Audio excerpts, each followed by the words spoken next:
There is victory where Krishna is, for victory is innate to Krishna. Remembering the wise words of Bhishma, the sons of Pandu, praying to goddess Durga, gathered their army in the great Kurukshetra battlefield, facing east, with a desire of victory and reign of dharma.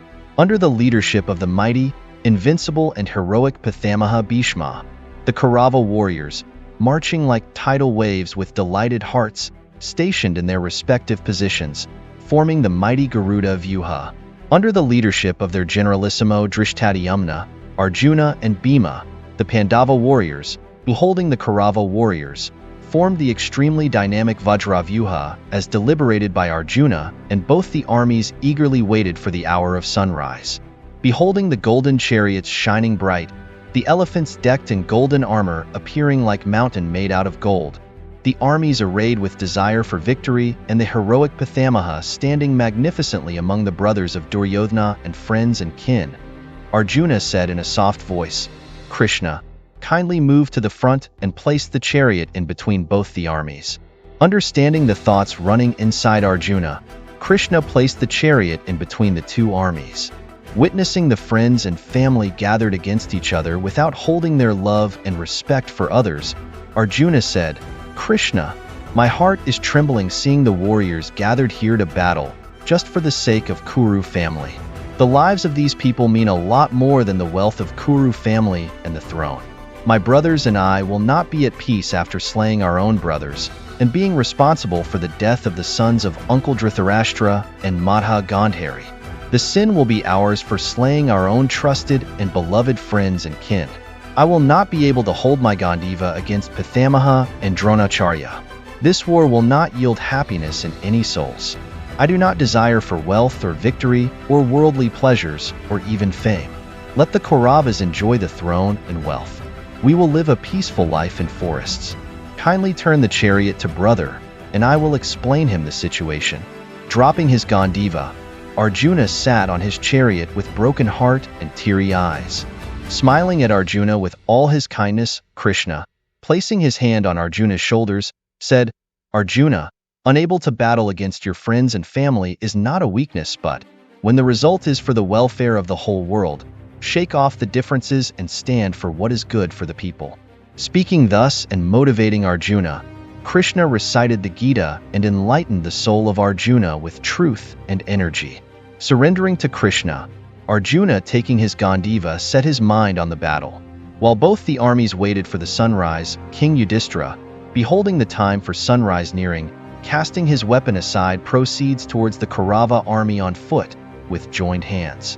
Witnessing King Yudhishthira, his brothers and Krishna, descending from their chariot, followed him without weapons, and beholding the sons of Pandu, the kings in the Pandava army accompanied them in the same manner, filled with wonder and anxiety. With self-possessed calmness, King Yudhishthira walked towards the Kaurava warriors, not responding to the queries of his brothers. Understanding the reason for King Yudhishthira's behavior, Krishna, with an intention to reduce the fear and confusion in the hearts of the sons of Pandu and the kings, said, "King Yudhishthira is proceeding towards the mighty souls of earth, viz. Pitamaha Bhishma, Dronacharya, Kripakarya and King Salya, to pay his respects and seek their permission." Approaching Bhishma, with joined hands and knees touching the ground, King Yudhishthira, accompanied by his brothers, said, "Pitamaha, for dharma, we are about to fight against you. Being superior to the family and to us, grant us permission to start the battle and to raise our weapons against you. Bless us for our victory." Delighted on King Yudhishthira's conduct, Bhishma said, "I grant you permission. Battle with cheered heart and achieve the victory you desire. I am pleased, Yudhishthira. Ask for any boon, and it will be granted by me without rejection." Cheered on Bhishma's words, bowing unto him, King Yudhishthira said, "Pitamaha, you pray for our well-being every day, but as vowed to Hastinapur and to King Dhritarashtra, fight wholeheartedly for Kauravas." Seeking his blessings, King Yudhishthira, accompanied by his brothers marching towards Dronacharya, said, "You are our preceptor. Grant us permission to battle and bless us for our victory. How can we fight against you and raise our weapons against you? I would like to know how we can live after battling against the Kauravas and increase the burden of sin on our shoulders by raising weapons against the one who taught us to use it." Yudhishthira, victory falls on the shoulders of those who walk on the path of truth, righteousness, and justice. Battling for dharma, you have no reason to fear about the sin and about the fear of raising weapons against your superiors and preceptor. I grant you permission to fight and get the victory you desire. Where Krishna is, justice is there, and so is victory. Though I fight for the Kauravas bound to my vow, I will pray for your victory. Seek my counsel whenever you need it. A preceptor will never cease to assist or help his student. Saying so, Drona blessed the sons of Pandu, honoring Kripakarya and King Salya in the same manner, and seeking their permission and blessings. King Yudhishthira stood in between the two armies and spoke aloud, warriors of both the armies. This war fell on your shoulders for dharma to win. If there's anyone unhappy with the side they are about to battle for, they are free to change sides or even leave the battlefield. We welcome those who are willing to fight for us. Duryodhana, laughing at King Yudhishthira, said, Yudhishthira, since your army is smaller than mine, are you planning to take soldiers from mine? I prefer to fight for you, if you accept me, King Yudhishthira. Surprising everyone gathered, Yuyutsu, son of King Dhritarashtra, moved forward and stood in front of King Yudhishthira with joined hands. We are glad to have you, brother. Join us and fight for dharma. Saying so, King Yudhishthira welcomed Yuyutsu and his followers to his army, while Duryodhana, with raged heart, shouted at Yuyutsu for abandoning him and joining the enemy side. Forgive me, brother, but supporting dharma is what I prefer. Where Krishna is, there is justice and truth. I surrender unto him. Saying so, Yuyutsu, joined by the sons of Pandu, proceeded towards the army of the Pandavas and waited for the battle to begin. Beholding the mighty warriors and Kshatriyas, adorned in gold armor and silk attires with their weapons in their hand and rage in heart to slay their foe, the sun rose in the east, approving the commencing of the most awaited battle of all yugas. With the sunrise, the sounds of conches and drums indicated the start of the day and time for the battle. Making the earth tremble, both the armies rushed towards their foe with raged heart and raised arms. With exceedingly skilled Bhishma leading, the Kaurava warriors rushed against the Pandavas, and the uproar of the warriors surpassed the sounds of the drums beaten and conches blown. Forgetting their relationship to one another, the warriors battled ferociously. The twangs of the bowstrings ceased not, and the roar of the millions of elephants deafened the ears of the warriors nearby. The darts from the bows of Arjuna and Abhimanyu crushed the Kaurava warriors like meteorites, while those from Bhishma, Aswathama, and Dronacharya engulfed the Pandava soldiers like forest fire. Desirous of victory, reckless of their lives, and with intention of breaking the array of the foe, the soldiers rushed against one another with their weapons. Satyaki, along with his platoon, rushed against Kritavarman, while Duchadana battled against Nakula. Sikandi, who was battling with Aswathama, though deeply pierced by the shafts, kept showering arrows at Aswathama, ceasing not. Provoked at the manner King Bhagadatta was crushing the Pandava soldiers with his elephant troops, raged King Virata rushed to defend his warriors, and their battle was fierce to witness. Arjuna, who encountered the mighty Pithamaka, showered pointy golden-winged darts, covering the chariot of Bhishma. Relishing in battling against Arjuna, Bhishma responded to Arjuna's arrows and baffled Arjuna and Krishna. Witnessing Bhishma's prowess, in order to save Arjuna, Krishna rode the chariot away from Pithamaka as the Pandava troops surrounded Pithamaka. By forenoon, the battle was at its extreme and was filled with rage and brutality. The elephant warriors rushed against their foes' elephants, and the cavalries rushed against the cavalries as the foot soldiers battled at times, even in bare hands, beating their foes to death. Not a single warrior in the field can be seen pierced not by arrows or wounded. King Drupada, battling with King Jayadratha, was on the verge of being defeated by the mighty ruler of Sindhu, while Drishtadyumna, battling with the heroic Dronacharya, was implementing all his expertise in battling. Bhima, who was showering arrows at Duryodhana, seemed incompetent to respond to the prowess of Duryodhana. King Yudhishthira and his legion battled against the mighty King Salya. Abhimanyu engaged in battling against the Kosala King Vrihadvala, who slayed the protectors of Abhimanyu, and also crushed the chariot of Abhimanyu with his fiery darts. A long and uncontrollable duel went between Sahdeva and Dharmaka, while Vikarna engaged in a battle against Sudasoma. King Saguni rushed against the undefeatable Prathavindiya as son of Dhritarashtra. Viravahu dueled against the Virata prince, Uttara. The mighty Bhishma, protected by the brothers of Duryodhana, broke the array of the Pandavas and penetrated into it, slaying every single Pandava soldier in his way.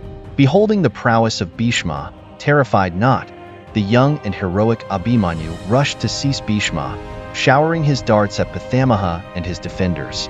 Breaking Kripakarya's bow, slaying Dharmaka's charioteer and piercing the mighty Pithamaya with 9 golden arrows, and cutting off the standard of the Palmyra-bannered Bhishma with greater energy.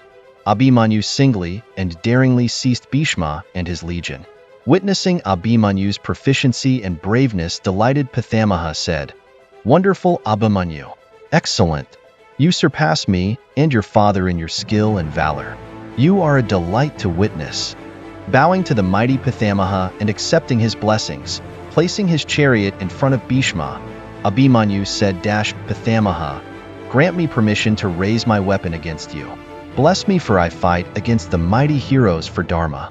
O Abhimanyu, you have my permission. Like your fathers and Krishna, you are a young and energetic hero, and I bless you to seek the victory you desire. Worry not and raise your weapon against me. I will be glad to lose to my grandson. I would like to witness more of your prowess." Saying so, Pithamaya, raising his bow, showered arrows at Abhimanyu, along with his defenders. Responding to every single dart rushing towards him, Abhimanyu broke them in mid-air and showered his darts at them in return, in a wink of an eye. Abhimanyu broke every celestial weapon invoked by Bhishma and showered thousands of darts at Bhishma, piercing the Kaurava soldiers and the charioteer of Bhishma. Delighted in witnessing Abhimanyu's expertise, cheering Abhimanyu, Bhishma pierced him with his darts. Beholding Abhimanyu battling intrepidly against Bhishma, Bhima along with Drishtadyumna, King Virata and Satyaki rushed to defend the heroic Abhimanyu. Welcoming the mighty heroes of the Pandava army with his showers of arrows, Bhishma also engaged in slaying the thousands of foot soldiers and cavalries rushing towards him. Meanwhile, Prince Uttara seized King Salya, who was rushing to defend Bhishma. Standing on his golden armored elephant, Uttara showered darts at Salya and his platoon. His raged elephant crushed the steeds of King Salya with its legs as Uttara slew the charioteer with a broad-headed arrow. Standing on the grounded chariot, King Salya hurled a pointy iron dart at Uttara. Pierced in the chest by the arrow, Prince Uttara fell off from the elephant, and before he could fell lifeless on the ground, with a sword, Salya cut off the trunk of the elephant and ascended the chariot of Kritavarman. Witnessing his brother dead, Prince Sweta rushed against Salya and Kritavarman. To defend King Salya, many princes and kings proceeded against Sweta, cutting the arrows approaching him in mid-air and showering arrows at them incessantly. Sweta slew hundreds of knights and chariot warriors, and also broke the bow of Kritavarman and Salya. With a single iron dart, Sweta made Prince Rukmartha, the son of King Salya, to fell unconscious in the chariot. Beholding his son lying unconscious, raged Salya showered darts at Sweta. Desire of defending their kings and princes, the soldiers rushed against Sweta with fear-struck heart. Showering darts in thousands, extremely raged Sweta slew thousands of princes, cavalries, and chariot warriors. Fear-struck Kaurava warriors fled in all directions, unable to proceed towards Sweta, who was secured by the lifeless bodies of Kaurava warriors. Witnessing the brutality of Sweta, Bhishma and Duryodhana rushed to him. Desirous of slaying Sweta, Bhishma showered clouds of arrows and devoured the platoon of Sweta.